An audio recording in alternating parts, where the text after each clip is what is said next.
Salinas says Mexican banks are told to avoid crypto entirely. Ricardo Salinas, the billionaire behind Grupo Salinas and Banco Azteca, said on June 19, 2026, that Mexico's banking sector operates under standing orders from the central bank to avoid crypto entirely.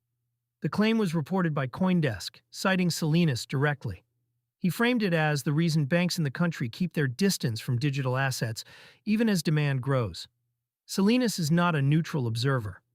He has spent years positioning himself as Mexico's loudest Bitcoin advocate, has said he holds a meaningful share of his liquid portfolio in BTC, and has repeatedly floated the idea of letting Banco Azteca, his retail bank, handle Bitcoin.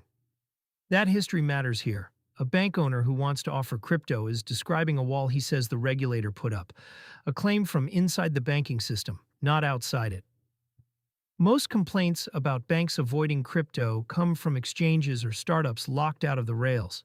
Salinas is making the same complaint from the other side of the counter. As the controlling shareholder of a licensed bank, he is in a position to know whether his own institution can touch the asset class, and he is saying the answer is a directed no. He did not publish a document, and the central bank has not confirmed any such instruction. Treat this as an on-record assertion from an interested party rather than verified policy. Even so, it lines up with what Mexican regulators have signaled for years. Banco de Mexico and the financial authorities have kept crypto outside the regulated banking perimeter. Under the fintech law, allowing limited activity but discouraging banks from holding or intermediating digital assets directly. The practical effect for everyday users. If banks will not bank crypto, the demand does not disappear. It moves.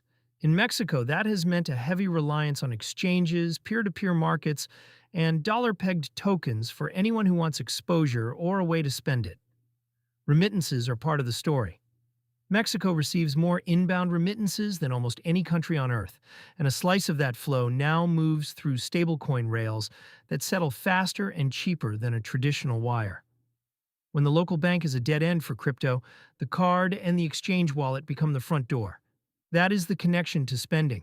A user who cannot link a Banco Azteca account to a crypto product still reaches for a crypto card funded from an exchange or a self-custody wallet to turn a balance into groceries. The bank is bypassed, not consulted. Salinas versus the regulator. The tension is direct. Salinas wants his bank in the business. The central bank, by his account, has told the sector to stay out. He has the capital and the customer base of one of Mexico's largest consumer banks, and he has been clear that he sees Bitcoin as a hedge against the peso and against inflation. The regulator sees a volatile asset class.